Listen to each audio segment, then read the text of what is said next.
of the First Lady, Rachel Ruto, and Second Lady, Dorcas Rigatti, among other offices from the controversial 2024-2025 new budget. He says offices such as that of the First Lady have existed before, but from tomorrow we are going to do away from that and other offices so that we can check our spending. That is, the president made this in a round table with journalists at State House on Sunday, June 30th. Now, this decision came in the wake of violent protests last week, with some demonstrators trying to storm the parliament building, which resulted in the death of over 2 dozens. Now, the 57-year-old president refused signing the finance bill and its proposed tax increases following parliament approval. Now, in the controversial 2024-2025 bill, the government plans to raise close to $3 billion in additional tax in order to reduce the budget deficit and state borrowing. Now, the said increment includes, but not limited, new levies on basic commodities such as bread, sugar, and vegetable oil, and a new motorcycle circulation tax pegged at 2.5% of the value of a car to be paid annual. Now, the East African nation's public debt stands at 68% of GDP, higher than the, of course, recommended by the World Bank.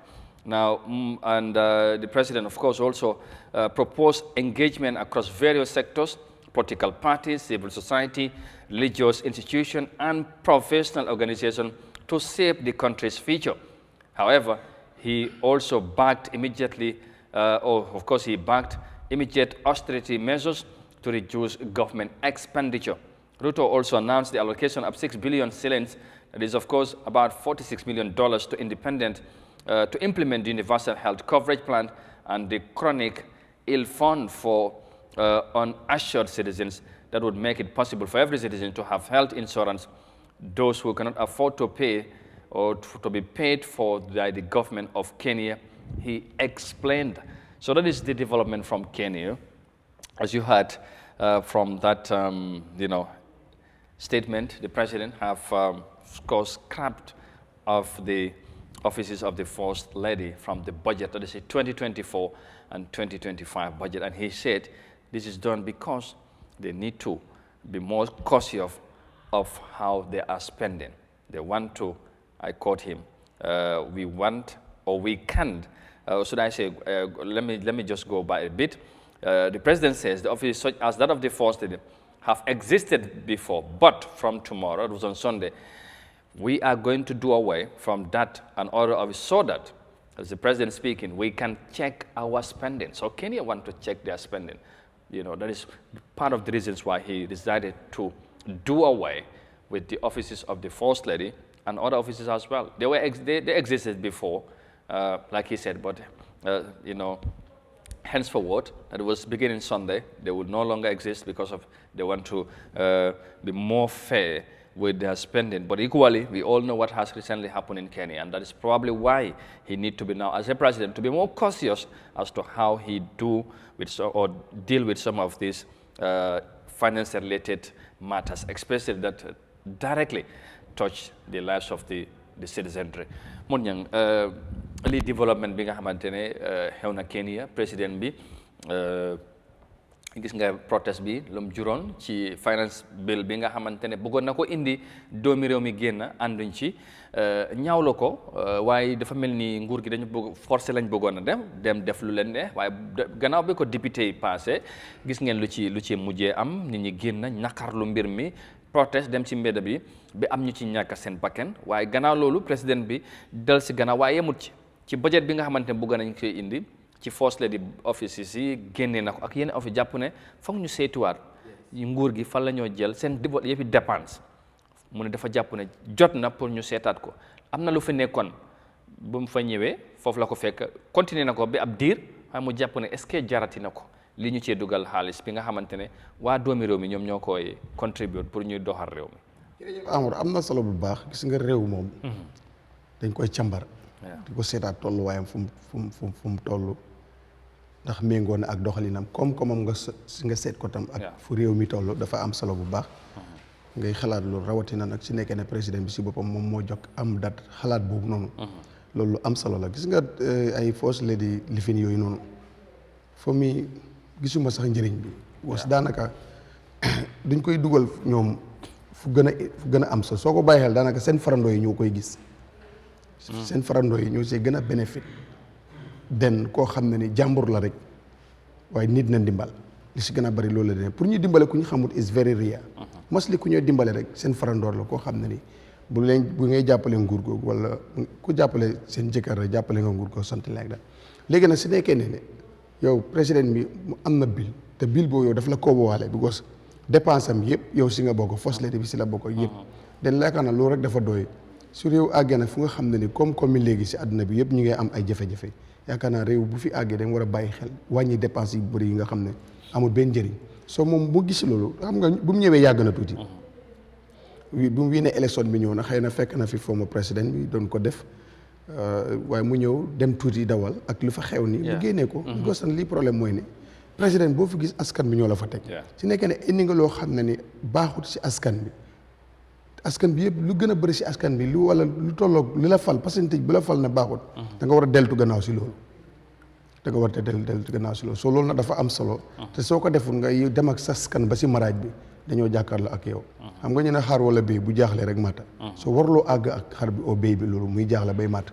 soo dañ war a seet lu am njëriñ spécial réew yi Afrique réew yi nga xam ne amuñ doole seet li nga xam ne ni seen koom-koom attanu ko te amul njëriñ nga génnee ko because first lady bi mu ngi si ron président bi te président bi already budget bi cover na ko so loolu dafa war a doy because yaakaar naa ñoom tam mun neen am ay bi individual amul di am ay project di dem di defar ay nit ñi.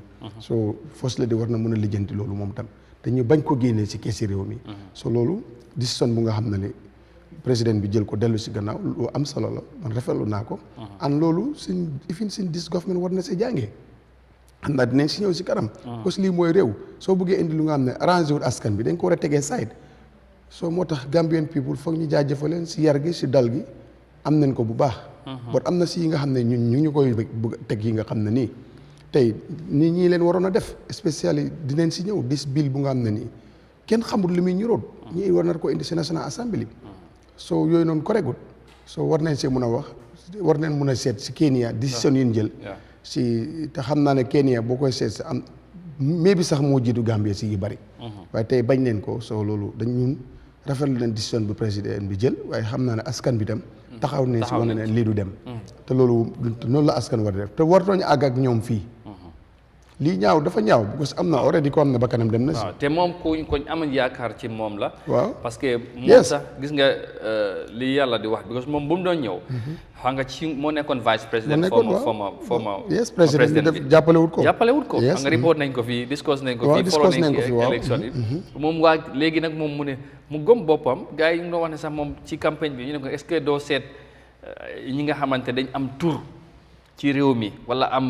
nekk ay borom nomba tànk wala alal mun a ànd ak yow jàppale la mu ne leen déedéet man dinaa demal suma boppa comme ñi ma war a jàppale wuñ ma léegi ma ànd ak waa Kenyan si luñ gisa rek ma xam ne loolu léegi nag ñoom ñu ànd ak moom moo tax bu mu buggee def gis nga moo tax mu deltu gannaaw mu taxi yi nga xamante ne dafa dem directly laal ci dundin askan bi ay mburu ay ay yeneen waaw yi ñoo gën a jëfandikoo rek waaw so yooyu nga xamante ne dafa laal ci nit ñi seen dundin gars yi nee ne ko du ci dal ñu dem gars yi fo naxante mu gut a dégg la nga gis nga fu mu ñu yóbbu ko ci parlement ni gars yi paas ko waaye moom mu jot koo sign parce que nee na ay du mel ni comme ay bread sukur vegetable oil ak yooyu yi nga xam ne nit ñi dañ ko jundee boo ci yokkee taxe daily consumption waaw te loolu nit ñi xam ne def leen laal te fi dafa métti ba pare yes dafa métti ba pare moo tax affaire yi gis nga fu mu mujj loolu foog naa ne moo tax bokk na moo xam ne est-ce que jarati na ko non jaru ko moo tax te tamit te moom dafa yàggu sax dafa kenn ni lebal exactly yàggut waaw te comme noo ko waxee gis nga soo buggee ñëw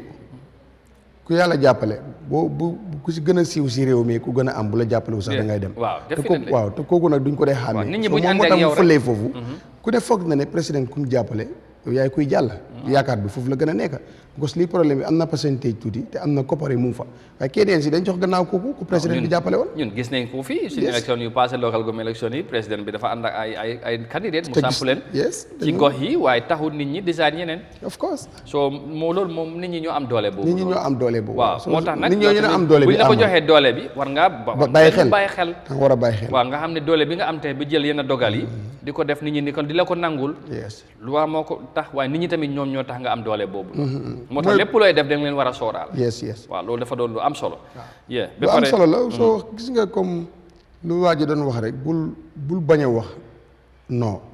parce que sometimes non xam-xam la sax mun na la ko indil waaye dellu gannaaw bu mu def nii. soo cër bu rëy la si ba pare dafa mel ni dafa gën a yaatal xelam dafa mel ni am na lu mu fat parce que léegi dem na ba di xalaat. waaw ne dafay bugg a oote waxtaan bi nga xamante ne various sectors ñoo cee bokk.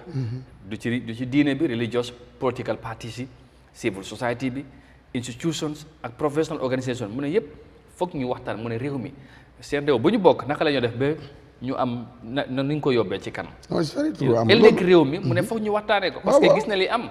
jàpp ne loolu gënul ci réew mi. te loolu moom moo war a am tey. xam nga Amadou gis nga réew si fekkee dañ bëgg a bàyyi exécutif bi au cabinet bi ñu ko waxtaanee waaw du dem. waaw dana parce que ñooñu ñoo gën a xam luy tuuti luy doxal si réew mi te liñ si xam demut kon naka la moo demee su fekkee da nga mel ni réew mi Gambie amewuloo sa 25 ministres mais bi lu gën a bëri 20 ñooñu ñuy tëju si néeg ak président rek di xalaat ñooñu duñu waxante dëgg. da ngay indi réew mi ñu pencoo ko ñu waxante dëgg yow am na si dëgg boo nekkul doo dem si kanam président bi di ko wax yow li la féebu ak li ngay def ngay wax président bi. président bi dafaa foog ne yow yaa ngi si kaw tali bi fekk yow yaa ngi si biir àll bi soo moo tax réew dañ koy pencoo da nga si waa réew mi yëpp waaye bu fekkee ne yow réew nguur gi falu exécutif am ak cabinet am rek ñoo koy waxtaanee moom réew bu yàggee dafaa dugg si biir àll bi réew bu ko def di nga dugg si biir àll bi because dañ la du wax cabinet bi ñoo la du wax ñu si bëri duñ la wax exactly seen problème dañoo ñëw di la ko make obal seen département bi lu mu nekk di def fekk lu ñu laa wax ak lu xew dafa sori wante trop ba soo si boolee réew mi nag am na ko gis koo xam ne ni li ma sàmba di def jaarul ak yoon méngoot ak yoon su ko defee dinañ ko waxtaanee yow li nga nekk di def nii jaaduwul su ko defee loolu ñi toog si bi ñoo pencoo ñoo ñu dégg ko àggeelul président bi ñu jubbanti ko waa réew mi ñoo ko moom dañ koy waxtaanee. dafa am nguur guñ fal teg ko si kanam ba moomuñ réew mi ak ku munta nekk si réew yow moomuloo ko réew bi ñoo ko moom. yaakaar naa ne daal soo jiitelee ñi la fal mun ngaa ñàkk am jumte yu bari ba nag su fekkee ne yow everything da nga ne yow yaa koy def rek su yàggee soo moytuwul sa gaa yu tëju woon yëpp di ngeen ubbeeku de pour seeti nit ñi. so lu tax rek loolu mooy ne su fi campagne jotee lu laa óor na kenn mënu si dara du yow du sa ministre yi bu uti jotee yéen ñëpp da ngeen a wàcc si code. waaw ñëpp dem uti. kon xam ñooñu ñooy dëgga waaw soo ñooñu lañ war a déglu. ifin soo amee delluwaata si ñëw nga déglu leen. leen bëgg a def lii si réew mi naka ngeen ko gisee. exactement te waxtaan boobu waxtaan. waaye am na ku ma déglu sax dafa mel ni waxtaan boobu moom moo amul. even in this case bi nga xamante ne ñun Gambie ñu ngi koo def. wala gars yi bëgg koo def dafa mel ni ñu ne waxtaan bu ci war a am daanaka moom moo ci. dafa am nga amoon réew mi duñ dee waxtaan duñ dee laaj seen askan dañ dee xalaat. bëgg a def ba fàtte askan bi soo loolu óor na la because this dialogue bu ñoo def every independent luñ ko commencé ni yàggul kon man gëwuma loolu sax dialogue every time every 3 months every 6 months war na mën a am and liñ si nangutoo nga waxal ko nit ñi. ba pare dialogue bi. ni ko waa ji waxee ni ko gars yi ñu bari waxee dialogue bi tamit waruñ ko emal ci politiciens yi. pour lan muy war a em si politiciens yi. because ñoom ñooy ñan ñii lay fal politiciens yi nag. dañ si war a indi seen xalaat ñoom tam so loolu dafa am solo bu baax. so dem na ñëw na di Kenya government bi président bi def na lu am solo ifin si fekkoon na bëggoon na ko def. ba askanam génne neen mu dellu si waat gannaaw. loolu dafa am solo waaye dañ si war a def sax before askan bi génn. te foog naa loolu yokk na leneen. te askan bu xëy rek génn de. dinañ ñaxtu. so am na si jëfin yoo xam ne ni jaarut yoon su ko kilifa gisee da nga war a jox before. kilifa nag ñu ne kilifa yi waxoon naa ko moo gën kilifa foogoon naa ko. so kilifa soo gisee lu jëmut yoon loo xam ne ala la jëm. te du jur jaam da nga siy teel a jóg nga artu loolu. te foog naa ne décision bu mu jël tamit pour génnee first lady office bi ci budget bi loolu tamit lu am solo parce que jamono moo toll fi nga xamante ne naka la ñoo dépensé ak naka la ñoo dépensé mbir mi war nañ ko mun a seetaat parce que tey bu fekkee ñëpp ñu ngee jàmbat réew mi mu ne amul xaalis léegi nag xaalis bu am fu ñu koy def pour mu njëriñ askan bi ak yooyu xëy na moom loolu moo tax bokk na ci lim xalaat moo tax mu jël décision bu mel noonu mu doon lu am solo. su ko defee am na solo trop waaw loolu kenn yàlla xew dañ koy indi rek pour. ñu war na xew si réew mi fii tamit war nañ ko mën nañ cee jàngee. yes parce que fii tamit ñu fii amee. parce que nag tey koo laal ñu foo wax ñu ne réew mi mu ngi métti te réew mi amul xaalis. ministre bi démb mu ngi ko wax. ba pare ku nekk di yokkal boppam. waaw war naa la ñetti bànqaas yi ëpp doole si réew mi gàcce la sax si luñ nekk di toogat yi di muuc dañ nekk di muuc réew mi bu ko yow ñetti bànqaas yi mooy pencu ndawi réew mi ñu yore yoon ak yoonal ak ñi nga xam ne ñoo nekk si nguur gi Amar xanaa ñooñu rek ñooy réew mi yow ñooñu toog defar seen bopp ba mu baax waaw tibal defar ràbb ko boot ko roganti ko bàyyi ñag ñi nekk si askan waaw dinañ ñëw tey di right now su tawee nga dem si provinces loolu man nit naka la nit di xalaatee loolu sax daf ma jaaxal. fàttali nga ma sax suba xam naa ne dinañ wax ci affaire nawet bi. waaw because gis naa KMC xam naa ne ñu ne dinañ si jokkoo ak moom. moom tam mu update Fuladu. exactly because right now mu ne am na ko am na. ok mu ngi seetaan no problème. ak ñoom Mor Ndaw waaw ak tamit suuf buñ jël teg ko ci kaw tali yi nii di génnee gotas yi. non Amadou lii jarul wax sax. from Tabakoto ba Westfield dem. every year la. waaw jaar noonu dem. Karaf abe ñu man koo bàyyi xel ñëw noonu ba Tipa garage loolu non waaye dinañ ko mën tey su ma fi paree naa contact KMC su ñu amee ku ñu war a yónnee fii suba duñ la wax dara foog ñu ñëw ñu waxtaan ñoom lan moo tax ba ñu xaar ba time bi di ko def ak yeneen Amadou loolu ak moto bi ñoo waroon a ànd gis nga lu ñu wàq waaw dafa waroon a tegee si kaw moto bi bàyyi suuf bi noonu ba tey joxe contrat tey bu tawoon taw bu rëy konoon tey dafa delluwaat si biir wala sax dëkk bi yëpp dafa delluwaat si biir all right jërëjëf moon ñan su ko defee loolu la ñu tàmbale woon rek ci Kenya gis ngeen xibaar bi décision bi nga xamante ne président bi jël na ko foofu ci réew mi ndax ñun tamit en tant que réew bi nga xamante ne ñu ngi jàmbat ak yooyu war nañ ci mën a jàngee dara loolu leneen la danañ ci ñëwaat incha allah